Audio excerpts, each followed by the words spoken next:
अध्यक्ष महोदय, मैं आपका धन्यवाद देना चाहता हूँ। प्लीज अध्यक्ष महोदय, अध्यक्ष महोदय, अध्यक्ष महोदय, अध्यक्ष महोदय, मैं आपका धन्यवाद देना चाहता हूँ। आज मुझे एक बहुत महत्वपूर्ण समय पे मुझे बोलने का मौका मिल रहा है। अध्यक्ष महोदय, मैं अभी भारतीय जनता पार्टी के माननीय सदस्य को भी सुन रहा था, उनके वरिष्ठ सदस्यों को भी और माननीय मंत्री जी को मैंने सुना है और इस महत्वपूर्ण विषय पर उन्होंने अपनी बात रखी है। समाजवादी पार्टी महिला आरक्षण के पक्ष में है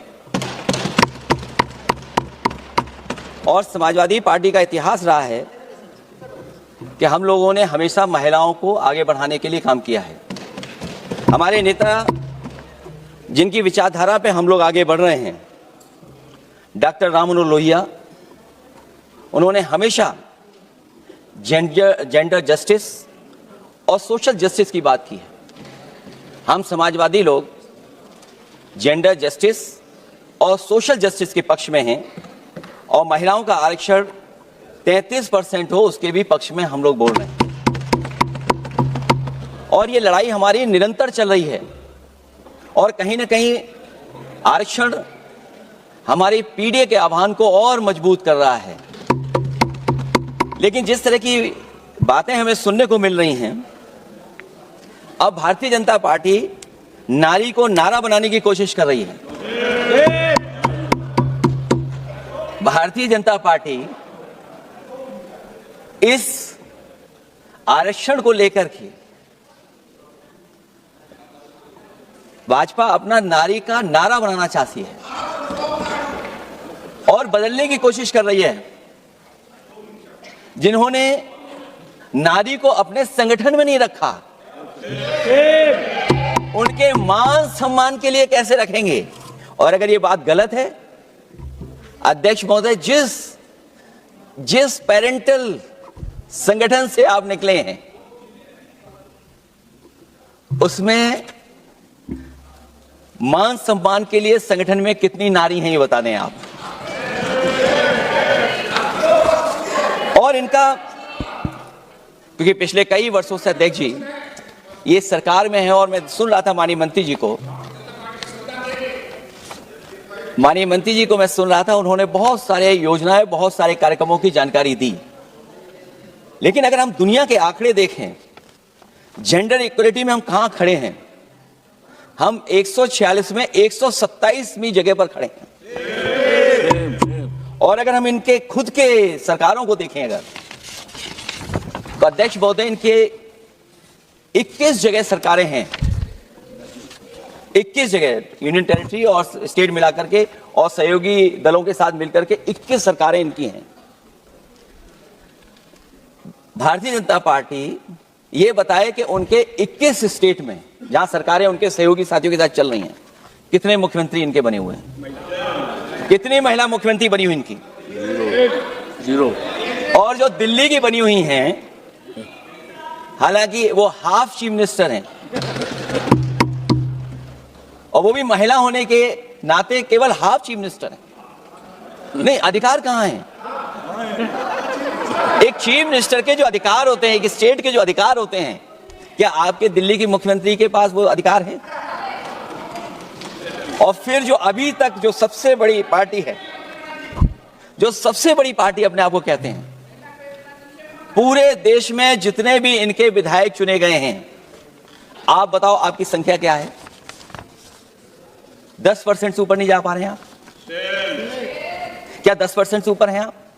और फिर लोकसभा की गिनती में अगर हम देखें तो लोकसभा की गिनती में कितने संख्या में आप हैं?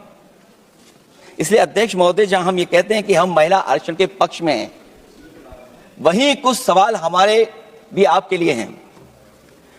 मैं उससे पहले याद दिलाना चाहता हूं कि कई बार लोग ये कहते हैं कि समाजवादी पार्टी विरोध करती है। अगर हम अपनी बात कहना चाहें तो डॉक्टर राम मनोहर लोहिया, जिनकी विचारधारा पर हमारी समाजवादी पार्टी का आधार है, उनके द्वारा हमेशा महिलाओं को पुरुषों के बराबर की हिस्सेदारी हर क्षेत्र में देने की बात कही गई। और मैं उनको कोट करना चाहता हूं कि संस्कार का आरंभ महिला से होता है। यदि महिला जागृत है तो पूरा समाज जागृत हो जाता है। ये लोहिया ने हमारे जिस विचारधारा पे हम लोग चल रहे हैं वो हम आपको बताना चाहते हैं। जब तक महिलाएं राजनीति में नहीं आएंगी, सामाजिक क्रांति अधूरी रहेगी। लोहिया जी ने निरंतर महिलाओं की राजनीति में महत्वपूर्ण भूमिका पर बल दिया है और समाज में वास्तविक परिवर्तन उनके योगदान से ही आ पाएगा। इसलिए मैं याद दिलाना चाहता हूं अध्यक्ष महोदय, उत्तर प्रदेश में पंचायत में सबसे पहले आरक्षण महिलाओं के लिए लागू करने का काम समाजवादी पार्टी ने किया।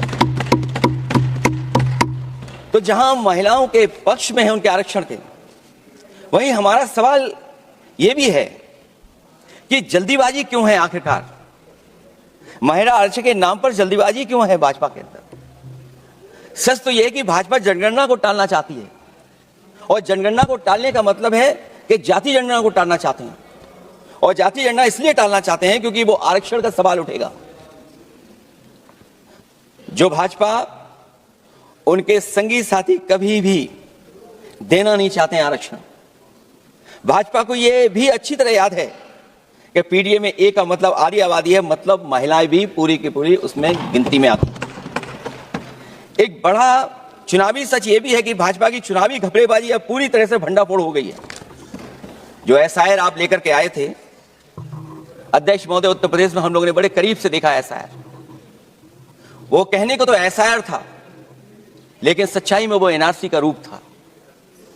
और एसआईआर के मामले में जिस तरीके से वोट काटने का काम शुरू हुआ, मैं बधाई देना चाहता हूं अपने पीडीए प्रहारी और संगठन के लोगों को जिन्होंने वोट बचा लिया। जब पहली गिनती में हम लोग बचाने में कामयाब हो गए तो अध्यक्ष महोदय भारतीय जनता पार्टी फॉर्म 7 को लेकर के आई और फॉर्म 7 उन्होंने ऐसे बांटना शुरू किया, उस घपले को भी हम लोगों ने पकड़ लिया।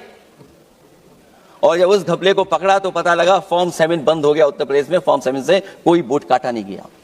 अध्यक्ष महोदय, जो फॉर्म 7 काटने के लिए जिससे दस्तखत कराए थे भारतीय जनता पार्टी ने, उस व्यक्ति को दस्तखत करना भी नहीं आता है। अध्यक्ष महोदय, जो एसआईआर के बहाने फॉर्म 7 लेकर के आए थे, जो फॉर्म 7 दस्तखत करा करके वोट काटे जा रहे थे उत्तर प्रदेश में, जब पकड़ा गया, हम लोगों को जानकारी मिली, हम लोगों ने उसको प्रेस के सामने लेकर के आए और चुनाव आयोग को शिकायत की। फॉर्म 7 से वोट कटना रुक गया, लेकिन अभी भी उस पर कोई कार्रवाई नहीं की जिसने उसके नकली दस्तखत कराए थे। अध्यक्ष महोदय, इससे तो लगता है कि पूरा का पूरी व्यवस्था जुड़ी हुई है भारतीय जनता पार्टी से।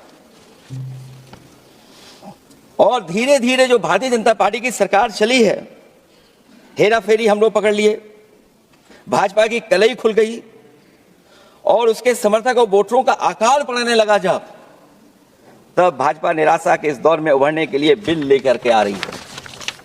ये भारतीय जनता पार्टी का जो वोट कम हो रहा है, असली लक्ष्य अध्यक्ष महोदय वोट है, सत्ता में रहना है, इसलिए आरक्षण को लेकर के आए हैं। भाजपा की यही राजनीतिक चाल रहती है। जब पुराने लोग ये समझ जाते हैं कि भाजपा किसी की सगी नहीं है, तो हर बार भाजपा कुछ नए लोगों को अपने लुभाने जुमलों में फंसाती है। इस बार भाजपा महिलाओं को लेकर ये पुरानी चाल चल रही है, लेकिन सफल नहीं होगी, क्योंकि सबसे ज्यादा दुखी तो महिलाएं ही हैं। भाजपा की कमीशनखोरी और चंदा वसूली की वजह से जो महंगाई बढ़ी है, उससे उनकी रसोई सूनी हो गई है। रही सही कसर सिलेंडर की, बेतहाशा बढ़ती कीमतों ने पूरा कर दिया है। ये अध्यक्ष महोदय मैं इसलिए कह रहा था कि माननीय मंत्री सिलेंडर की याद दिला रहे थे। उन्होंने इज्जत घर को भी याद दिलाया, जिसको कभी प्रधानमंत्री जी ने कहा कि ये इज्जत घर होंगे। गांव गोद लिए गए, जाकर के सरकार देखे उन गांव को अनाथ अगर किसी ने छोड़ा है तो भारतीय जनता पार्टी ने छोड़ा है। हर महिला अपने बच्चों को पढ़ाना चाहती है, लेकिन भाजपा की शिक्षा विरोधी सोच तो सरकारी स्कूल तक बंद करवा दे रही है। महिलाओं का दर्द क्या होता है, ये मेरठ के दुकानदारों के परिवार की महिलाओं की आंखों में आए आंसू भी बयां कर रहे हैं, और नोएडा की मजदूर और मेड के गले बयान भी कर रहे हैं। क्योंकि जब हम बहस महिला आरक्षण पे कर रहे हैं, तो हमें याद रखना चाहिए कि हमारे बिल्कुल बगल में 40,000 से ज्यादा लोग सड़कों पे मजदूर, महिलाएं सड़कों पर हैं, जहां से प्रभु श्री राम जो कभी हम लोगों ने स्क्रीन पे देखा था, वो चुन करके आए थे। वहां पर महिलाएं धरने पर बैठी हैं। और अगर ये धरने पर इसलिए बैठी हैं क्योंकि उनको न्याय नहीं मिल रहा है, भारतीय जनता पार्टी की सरकार की वजह से उनके घर उजड़ रहे हैं, महिलाएं रो रो करके न्याय मांग रही हैं। तो मैं कहना चाहता हूं अध्यक्ष महोदय सरकार से कि अगर ये बिल इतना ही सही है तो इसे मेरठ नोएडा की पारिवारिक और कामगार महिलाओं के बीच बैठकर घोषित किया जाए कि उनके लिए इसमें क्या क्या होने जा रहा है। हम महिला आरक्षण के साथ हैं और उस भाजपाई चालबाजी के खिलाफ हैं जो एक साजिश के तहत की जा रही है। भाजपाई और उनके सगी साथी देश की सबसे बड़ी आबादी के वर्ग मतलब पिछड़े वर्ग की महिलाओं के बारे में चुप्पी साधे बैठे हैं।